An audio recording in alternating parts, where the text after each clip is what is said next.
હવે આપણે page number 109 109 ઉપર જે પ્રશ્નો છે એમાં મેઇનલી દાખલાઓ છે એ આપણે સોલ્વ કરીએ. પહેલો પ્રશ્ન કે પહેલો દાખલો, એક બસ સ્થિર સ્થિતિમાંથી ગતિની શરૂઆત કરે છે. શરૂઆતમાં સ્થિર છે એટલે શરૂઆતનો વેગ u બરાબર 0 મીટર પ્રતિ સેકન્ડ લઈ લેવાનો. ચલો આગળ તમે લખી શકો શરૂઆતનો વેગ, બાકી સમજી લો તો પણ ચાલે. અને 2 મિનિટ સુધી સમય t બરાબર 2 મિનિટ. હવે આપણે તો સેકન્ડમાં સમય જોઈએ એટલે મિનિટને 60 વડે ગુણો એટલે સેકન્ડ મળે, એટલે 60 ગુણ્યા 2 120 સેકન્ડ સમય થશે. અને પ્રવેગ પણ આપી દીધો છે, 0.1 મીટર પર સેકન્ડ સ્ક્વેરના અચળ પ્રવેગથી ગતિ કરે છે. તો પ્રવેગ એ બરાબર 0.1 મીટર પર સેકન્ડ સ્ક્વેર. હવે બે વસ્તુ આપણે શોધવાની છે.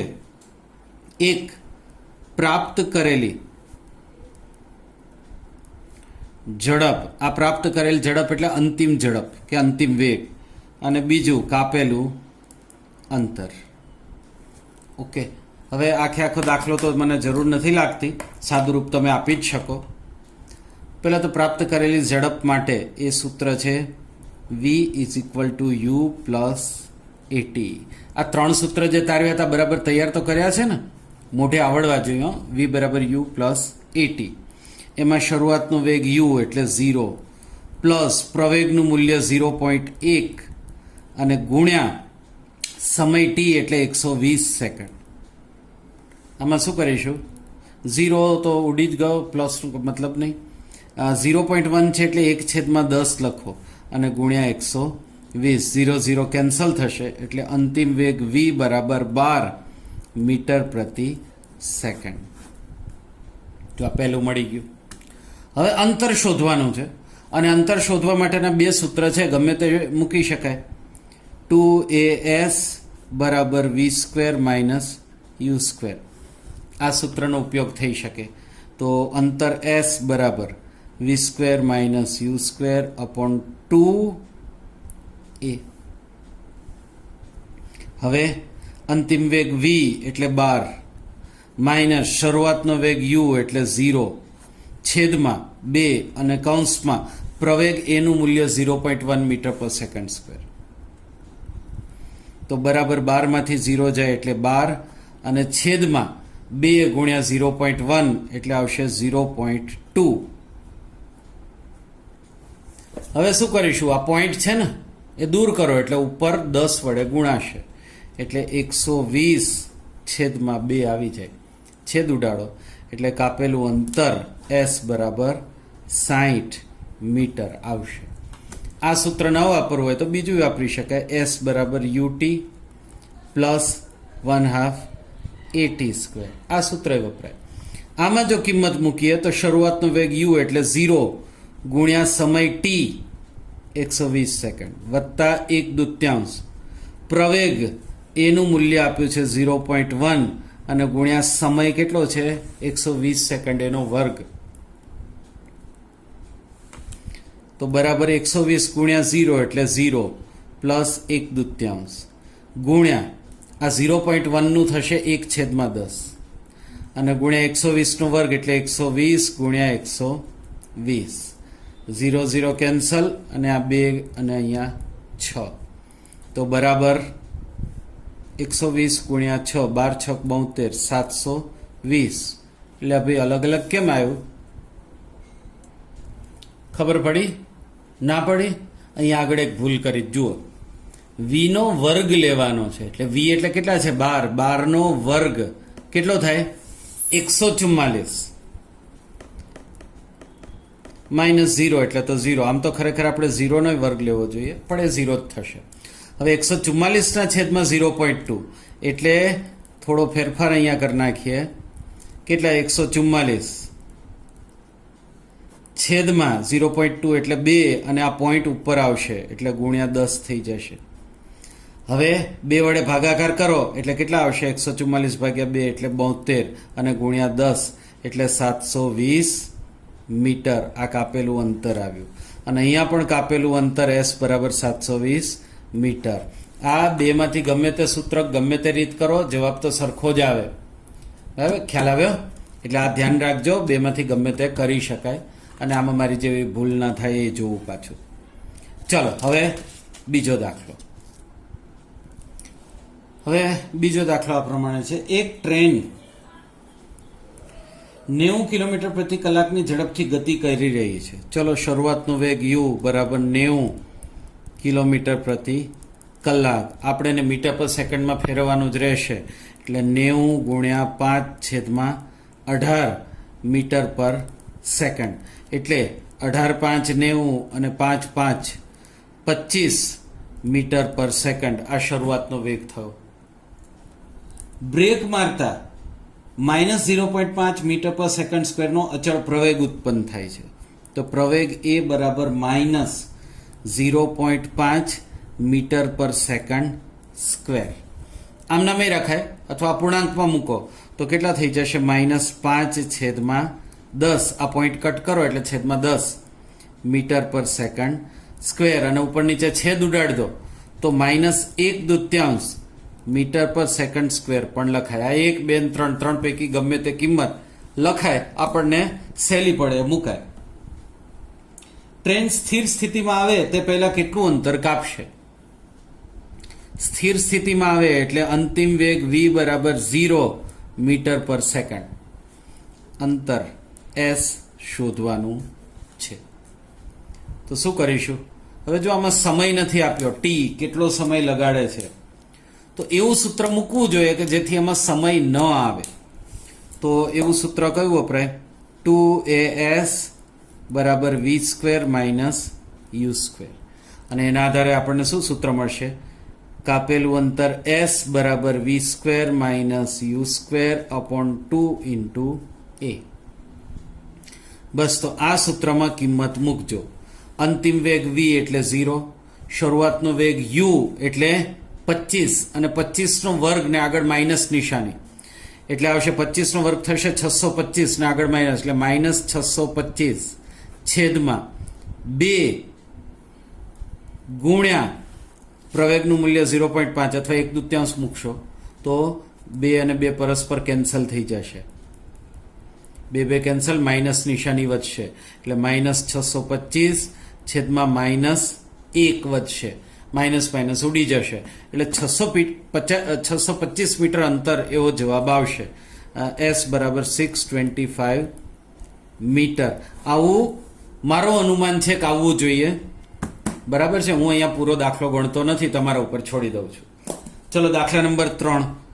બસ ને ટ્રેન, પછી હવે ટ્રોલી, હવે આગળ પ્લેન આવે તો ઠીક. ચલો, ટ્રોલી ઢોળાવ ધરાવતી સપાટી પર 2 મીટર પર સેકન્ડ સ્ક્વેરના પ્રવેગથી નીચે તરફ ગતિ રહે. ટ્રોલી નીચે જાય ને એટલે વેગ વધતો જાય, એટલે પ્રવેગ પ્લસ આવે 2 મીટર પર સેકન્ડ સ્ક્વેર. આમ એક રકમમાં પ્લસ આપ્યો જ છે. ગતિની શરૂઆત બાદ 3 સેકન્ડના અંતે તેનો વેગ કેટલો હશે? હવે શરૂનો વેગ આપ્યો નથી, પણ ગતિની શરૂઆત પછી સમય t એટલે 3 સેકન્ડ પછી કેટલો વેગ એટલે અંતિમ વેગ શોધવાનો છે. શરૂઆતનો વેગ u બરાબર, ટ્રોલી ગતિની શરૂઆત કરે ત્યારે સ્થિર જ હોય ને એટલે 0 મીટર પર સેકન્ડ લઈ લેવાનો. શરૂઆતનો વેગ 0, પ્રવેગ આપ્યો છે, સમય આપ્યો છે, અંતિમ વેગ v શોધવાનો છે. અને અંતિમ વેગ v વાળું જે સૂત્ર છે આપણે પહેલું ઉતાર્યું હતું, v = u + at. આનો ઉપયોગ કરો. ચલો, શરૂઆતનો વેગ u આપણે 0 લઈ લીધો. પ્રવેગનું મૂલ્ય 2 મીટર પર સેકન્ડ સ્ક્વેર એટલે 2 અને સમય t એટલે 3 સેકન્ડ. તો અંતિમ વેગ v બરાબર 0 + 6 એટલે અંતિમ વેગ v બરાબર 6 મીટર પર સેકન્ડ. તો આ થઈ ગયું ત્રીજો દાખલો. ચલો, હવે શું હોય ત્રીજા પછી ચોથો. હવે ઉદાહરણો ગણાયા પછી ને સૂત્ર સમજાયા પછી આ બધા તમને મોઢે આવડવા જોઈએ, તમારે જ ગણવાના હોય, પણ છતાં સોલ્વ કરાવું છું. ચલો, એક રેસિંગ કારનો અચળ પ્રવેગ 4 મીટર પર સેકન્ડ સ્ક્વેર છે. તો પ્રવેગ a બરાબર 4 મીટર પર સેકન્ડ સ્ક્વેર. ગતિની શરૂઆત બાદ 10 સેકન્ડના અંતે કેટલું અંતર કાપેલ હશે? હવે ગતિની શરૂઆત કરે ત્યારે શું હોય? શરૂઆતનો વેગ 0 મીટર પર સેકન્ડ લઈ લેવાનો અને સમય આપ્યો છે 10 સેકન્ડ. તો એનો વેગ કેટલો હશે? ના ભાઈ, વેગ નથી પૂછ્યો, કેટલું અંતર કાપ્યું હશે? s. હવે સ્થાનાંતર s શોધવાના સૂત્ર કયા કયા છે? એક તો s બરાબર ut પ્લસ 1/3 at સ્ક્વેર, અને બીજું s બરાબર v square minus u square upon 2a છે. હવે આમાં જુઓ, અંતિમ વેગ v આપ્યો નથી અને આપણે શોધ્યો નથી. ધારીએ તો શોધી શકાય. કઈ રીતે? અંતિમ વેગ v બરાબર u પ્લસ at. આ સૂત્રમાં u ની કિંમત 0 મૂકી દો, પ્રવેગ એ 4 મીટર પર સેકન્ડ સ્ક્વેર મૂકો, સમય t એ 10 સેકન્ડ, એટલે અંતિમ વેગ v શોધી શકાય, લગભગ 40 મીટર પર સેકન્ડ આવશે. પણ આપણે આ મજૂરી નથી કરવી ડબલ. તો આમાં તો અંતિમ વેગ v જોઈએ, એટલે આ સૂત્ર કંઈ નહીં, રહેવા દો. આમાં વગર અંતિમ વેગે સ્થાનાંતર શોધી શકાશે. ચલો, શરૂઆતનો વેગ u એટલે 0 ગુણ્યા સમય t એટલે 10 સેકન્ડ એ 0 પ્લસ 1/2 પ્રવેગ a નું મૂલ્ય છે 4 અને ગુણ્યા સમયનો વર્ગ એટલે 10નો વર્ગ. તો અહીંયા 2 દુ 4 આવશે. 10 ગુણ્યા 0 એટલે 0 વત્તા 2 અને કૌંસમાં 10નો વર્ગ 100 એટલે 100 દુ 200. તો સ્થાનાંતર s બરાબર 200 મીટર. એટલે 200 મીટર જ અંતર કાપ્યું 10 સેકન્ડમાં હશે. રેસિંગ કાર ખટારા ટાઈપ હશે, આપણે ક્યાં રેસ લગાવવા જવું છે. ચલો, 5મો દાખલો. એક પથ્થરને ઉર્ધ્વ દિશામાં 5 મીટર પર સેકન્ડના વેગથી ફેંકવામાં આવે છે. એટલે પથ્થરને ફેંક્યો તો શરૂઆતનો વેગ u આપી દીધો છે 5 મીટર પ્રતિ સેકન્ડ. ગતિ દરમિયાન પથ્થરનો અધો દિશામાં પ્રવેગ 10 મીટર પર સેકન્ડ સ્ક્વેર હોય. હવે અધો દિશામાં પ્રવેગ એટલે નીચે તરફ પ્રવેગ હોય, અને પથ્થર આપણે ક્યાં ફેંક્યો? ઊંચે. મતલબ કે ગતિની વિરુદ્ધ દિશામાં પ્રવેગ છે, એટલે પ્રવેગ માઇનસ આવે 10 મીટર પર સેકન્ડ સ્ક્વેર. આમે તમે કોમન સેન્સ વાપરો. પથ્થર તમે ઊંચે ફેંકો તો હાથમાંથી જેવો પથ્થર છટકે અને ઉપર તરફ જાય એમ ધીમે ધીમે એનો વેગ ઘટે, સ્થિર થઈ જાય અને પછી તરત નીચે પડે. એટલે પ્રવેગ માઇનસ હોય, કારણ કે એનો વેગ ઘટતો જાય. એ જ પથ્થરને ઉપરથી નીચે આવતો હોય ને તો પ્રવેગ પ્લસ આવે, કારણ કે વેગ વધતો જાય. તો બે વસ્તુ શોધવાનું છે. એક તો પ્રવેગ, પથ્થર કેટલી ઊંચાઈ પ્રાપ્ત કરશે? h. h એટલે શું? પદાર્થે કાપેલું અંતર. s એ જ ઊંચાઈ, બરાબર. અને ત્યાં પહોંચતા કેટલો સમય લાગશે? તો આપણે t પણ શોધવાનો છે. ચલો, હવે આમાં એક વસ્તુ મેં તમને થોડીક હિન્ટ આપી હતી. પથ્થરને ઉપર ફેંક્યો, એ ઉપર જાય છે, વેગ ઘટતો જાય. છેલ્લે શું થશે? પથ્થર સ્થિર થઈ જાય, ક્ષણ પૂરતો પણ સ્થિર થાય, પછી ભલે નીચે આવે. એટલે જે ક્ષણ પૂરતો સ્થિર થઈ જાય એને આપણે અંતિમ વેગ ગણવાનો. તો અંતિમ વેગ અંતિમ વેગ t ક્યાં આવે? કયો આવે ભાઈ? બોલો. અંતિમ વેગ v બરાબર 0 મીટર પર સેકન્ડ. ધ્યાન રાખજો, રકમમાં ક્યાંય આપ્યું નથી કે અંતિમ વેગ 0 થઈ જાય. એવું નથી આપ્યું કે પથ્થર સ્થિર થઈ જાય છે.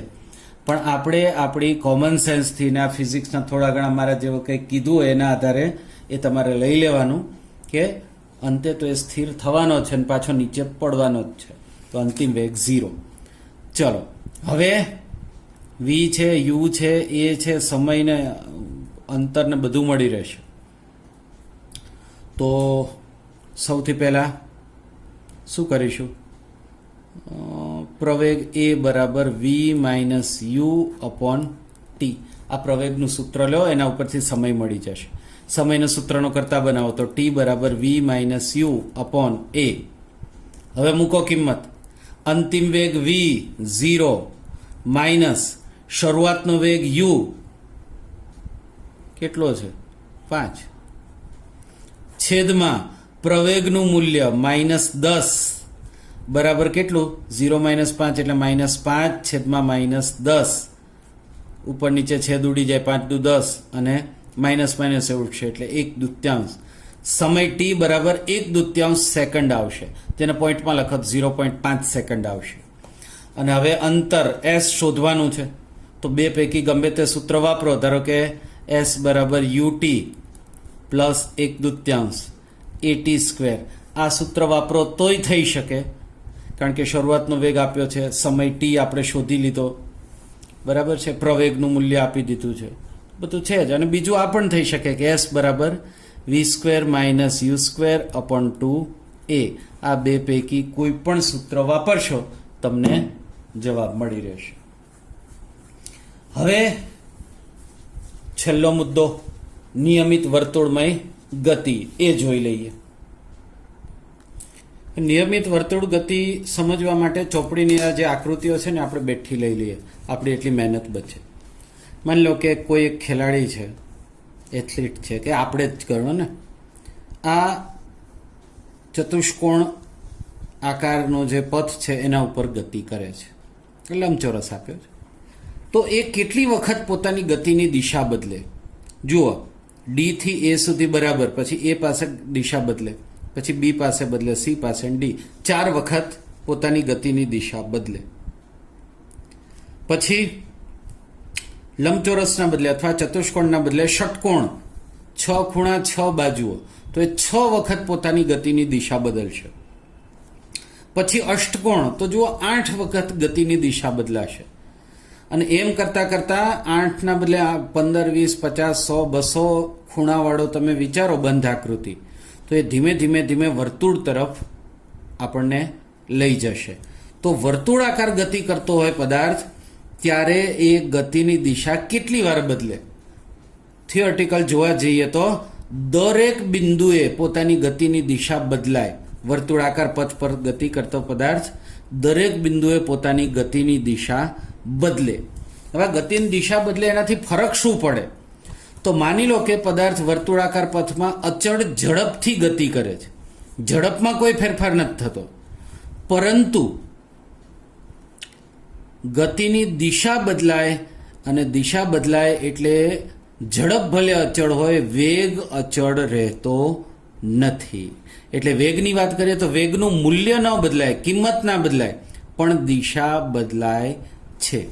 એટલે આપણે એમ કહી શકીએ કે નિયમિત વર્તુળાકાર ગતિ કરતો પદાર્થ એક ચક્ર કાપવા માટે હંમેશા એક સરખો સમય લેતો હોય તો પણ એ નિયમિત પ્રવેગી અથવા અચળ પ્રવેગી ગતિ કરે છે. પ્રવેગી ગતિ એટલે વેગનું મૂલ્ય બદલાતું નથી, વેગની દિશા બદલાય, અને દિશા બદલાય એટલે વેગમાં ફેરફાર થયો કહેવાય, એટલે પ્રવેગી ગતિ કહેવાય. હવે જ્યારે કોઈ r ત્રિજ્યા ધરાવતું વર્તુળ હોય તો એ વર્તુળનો પરિઘ એ થાય 2πr. અને માની લો કે એક ચક્ર પૂરું કરતા t જેટલો સમય લાગે તો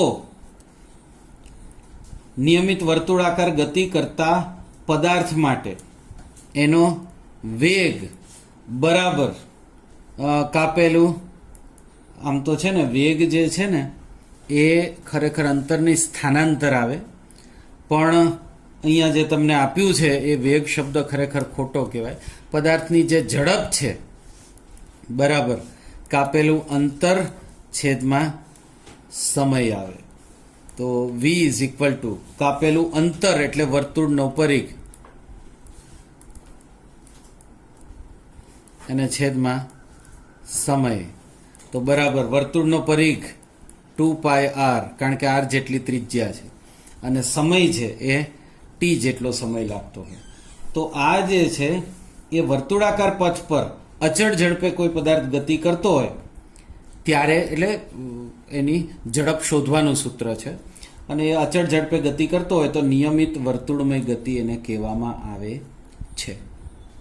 અને આને લગતી એક બીજી થિયરી સમજાવી દઉં કે ધારો કે આ કોઈ વ્યક્તિ છે, એના હાથમાં એક દોરી છે, દોરી વડે અહીંયા પથ્થર બાંધ્યો છે. ઉત્તરાયણ વખતે નથી હોતા લંગસિયા નાખવા, આપણે પ્રિય પ્રવૃત્તિ છે. સૌથી ઓછો પ્રિય પતંગ અથવા એની જો વેલ્યુ ન હોય એ કયો પતંગ? બજારમાંથી પપ્પાએ ખરીદીને આપ્યો હોય ને એ. એના કરતાં વધારે પ્રિય પતંગ કયો? પતંગ કપાઈને જતો હોય ને આપણે કૂદકો મારીને દોરી પકડી લઈએ અને જે પતંગ આપણે લે એ વધારે પ્રિય હોય, વધારે મીઠો લાગે. અને એનાથી વધારે કયો મીઠો? આજુબાજુવાળા કોઈક ઉડાડતા હોય, એનું ધ્યાન ન હોય, અથવા તો કેબિનની પાછળ છુપાઈને લંગસ્યું નાખીને ઉડતો પતંગ જો આપણે લઈ લીધો હોય તો એ તો બહુ મીઠો લાગે. એવું કરાય નહીં. હા ભાઈ, હું તો ક્યારેય નહીં કરતો, તમારે નહીં કરવાનું. તો આ ગતિ કરતો જે પદાર્થ છે, આપણે લંગસ્યું ગોળ ગોળ ફેરવતા હોઈએ તો એ દરેક બિંદુ આગળ પદાર્થની ગતિની દિશા બદલાય. અને એ કારણસર માની લો કે આ બિંદુએ પદાર્થની ગતિની દિશા કઈ? આપણને તો એવું જ લાગે કે ગોળ ગોળ ફરે છે, પણ ખરેખર આ બિંદુએ એની ગતિની દિશા આ તરફ હોય.